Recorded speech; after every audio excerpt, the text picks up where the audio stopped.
it's very difficult to say exactly when this kind of quest starts. But as you know, we look at our own cultures generally microscopically, very many details, and we look at other cultures somewhat telescopically. Only the shining things stand out, or maybe terrible things, but only few things stand out. In a way, in every Indian household, there are sort of standard kind of little ceremonies that take place. Name giving, or somebody starting to go to school, or certainly marriages, etc. And any of them, and it's rather interesting, I was very struck by the fact that every sacrament in India, in the Hindu tradition, has presence of fire. And I remember asking people that seems really rather weird. Why are we trying to burn something down? But one, of course, forgets that it's really meant to be an internal aspiration of fire. But for me personally, a very major shift took place when I encountered Vivekananda. I don't know exactly how old I was, probably 15 or 16. Vivekananda was very emphatic. For example, he made remarks such as, religion is not for the weak, it is for the strong. And then he would even say that, sure, we have all kinds of rituals and ceremonies, but this is not the important thing. The important thing is really what you can directly see yourself. Now, that very much appealed to me. And on the other hand, maybe this is true in every country, but particularly in India, immediately after independence, there was a very strong push that if you are a good student, which basically meant if you do well in school, that's nothing else meant by that. If you're a good student, you would automatically go into engineering. Because in fact, Jawaharlal Nehru, who was our first prime minister, I remember him actually even saying, these institutes of technology are the temples of new India. Very strong emphasis. So I was, I suppose, a good student, it seems. And so almost automatically, nobody was pressuring me. But it would seem very odd to people if I did not go into engineering. So there was strong competition, etc. Something you may have even heard of, something called IIT, Indian Institute. People somehow really think if you go to IIT, your dowry increases and everything else. You see, this is it's regarded as somehow as if you really accomplished something. So I was in IIT, if you like, for 5 years. And my final Master of Technology, I did a BSc and a Master of Technology there. And Master of Technology was in oil exploration. And I remember one day saying to my professor, you know, not every professor you can have a congenial conversation with, but there is always somebody with whom you can have a more human conversation rather than just a technical something about the particular field that you're studying. So I remember saying to him that, look, we seem to have a fair numbers of techniques and we can even occasionally find some oil, but there doesn't seem to be any principles involved here. And he sort of looked at me and said something which completely surprised me. He said, what you're asking for is how to find God. Now, this had never crossed my mind because I was not even using this kind of terminology, but I suppose just the way I spoke, wishing to go to the heart of the matter, what the principles are, how the universe works, etc., etc. But he sort of more or less advised me that maybe you should study physics, which at least has some more principles in it, rather than geophysics or technology or engineering. So, and then another thing I know it's hard to really say to people, I am not persuaded that I am running my life. There seem to be amazing kind of interventions, sometimes from very remarkable people, sometimes some kind of scholarship or the other, which I don't even know why I should get it, but I somehow get it. So I remember applying for this, something called the Commonwealth Scholarship. And the final meeting was in Delhi. They were interviewing people. And one person was asking, what do you think is, see, I said I want to go to Toronto because a famous physicist was there and I wanted to go to Toronto. He said, what is the population of Toronto? I had no idea. So I said, well, I don't know, but maybe I could try to figure it out. So he asked me how. So I said, well, the Canadian population is so much and Toronto is the biggest city, etc., etc. So I actually made an estimate. He stood up from his chair, came and shook my hand. He said, young man, you're obviously going very far. Now, how does this happen? He was not asking me any technical question. So in any case, so I had this Commonwealth scholarship. So I did my MSc and PhD in physics there. But even there, while studying physics, I would go and sit in philosophy courses. And in fact, on one occasion, in physics, I'm sure anybody who has ever done any physics realizes you may imagine you understand the Newton's laws of motion or the general theory of relativity, but unless you can solve a problem, you just imagine you understand this principle. Solving problems is regarded as a way of really understanding something. So I was applying more or less a similar principle in philosophy. I said to this professor that until I write a paper and you remark on it or correct it, I'm not sure that I really understand what you're talking about. So would you mind marking my paper? He was so surprised. He said, you're just auditing the course.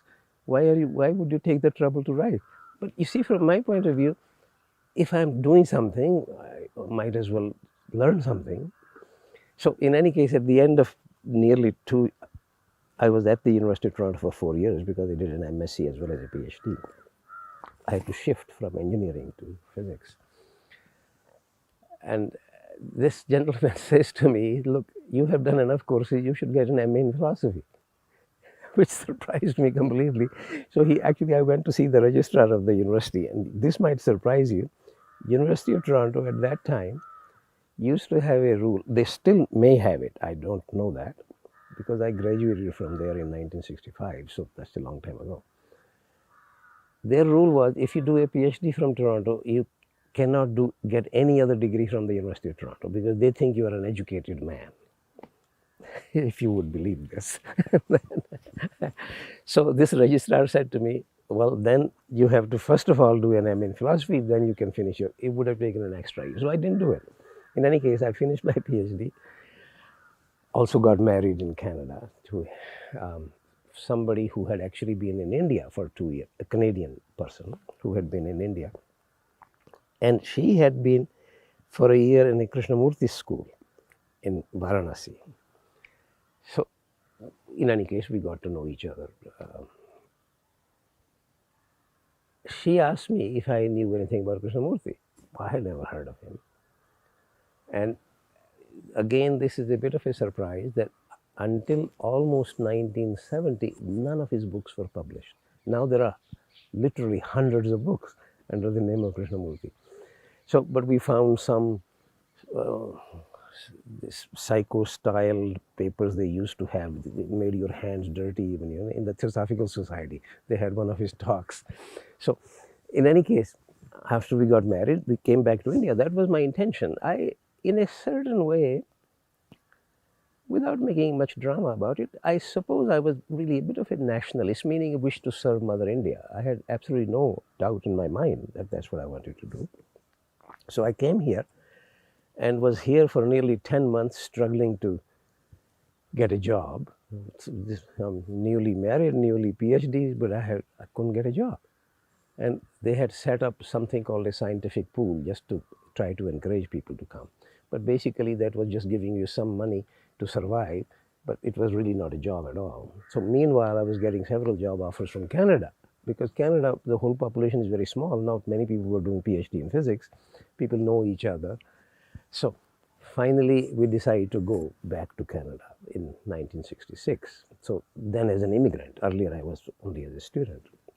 But meanwhile, when I came here, actually it was my wife who was more eager to introduce me to Krishnamurti. I did not know very much about him. And when I met him, this itself is a whole how one meets, why one meets. We had, in any case for me, it was really a life-changing moment in a way. First of all, when he asked me, what can he do for me? I should also say before the meeting time, which is 4 p.m. on a Tuesday afternoon in Varanasi, I was very agitated, going back and forth and almost sweating. Suddenly, from somewhere, it was very clear to me that the source of my agitation was that I wanted to impress him with my questions. But from where does that clarity came is hard to say. And then furthermore, it was also clear to me that even if I did not know very much about him, but that even if he was a combination of Christ and the Buddha, nobody could really seriously answer any of my serious questions. They have to come from within myself. I was absolutely clear. But then Krishnamurti, he was practically fanatic about being on time, especially in India. He was making a big point about that. So precisely at 4 o'clock, the door opens. So he takes me in. We are sitting on a divan. He's sitting on one edge. I'm sitting on the other. And he says, "Yes, what can I do for you?" And I said, "Nothing. I just wanted to look at you." I still remember this. And so after a little while, obviously my mind must have been more agitated than his. He was a very remarkable man. I don't know whether you know anything about him. He was an extraordinary man, really. In any case, I told him that I've just finished a PhD in physics and people think I'm educated. But as far as I know, I don't know anything really worth knowing. He was very interested in my remark because it was coming from a certain kind of an honesty. It's not that I'm trying to impress him. It was by this time very clear to me that nobody could really answer any of my serious questions if I have a serious question. But so we then spoke about a few things, and then he took me to he was living in Varanasi overlooking the river Ganga, and it was monsoon season, so the river was in full spate and dark clouds. A white bird was coming in and out of the clouds, and we stood there on the window, and he put his hand on my shoulder, actually, looking at that bird. He says, "Life is just like that. Sometimes you see it, sometimes you don't see it." I still remember this. Then it was quite clear to him, and I think to me, he said, "We will definitely meet again." So in a certain way, I think meeting him was very helpful. But before that, as I said, Vivekananda was very influential on me from a slightly theoretical point of view. It's not that I met Vivekananda. He died in 1901. But meeting Krishnamurti was very helpful in the sense that here was a person who was not at all agitated about it. In fact, I remember even asking him some question about what takes place after death. And he very simply said, he says, "You don't know anything about life. Why worry about death?" And so I mean, it was a completely frank conversation. And later on, I had many conversations with him. Actually, I have a couple of little books about him. We did have conversations even about death many times. Over a 20-year period, I met him many times.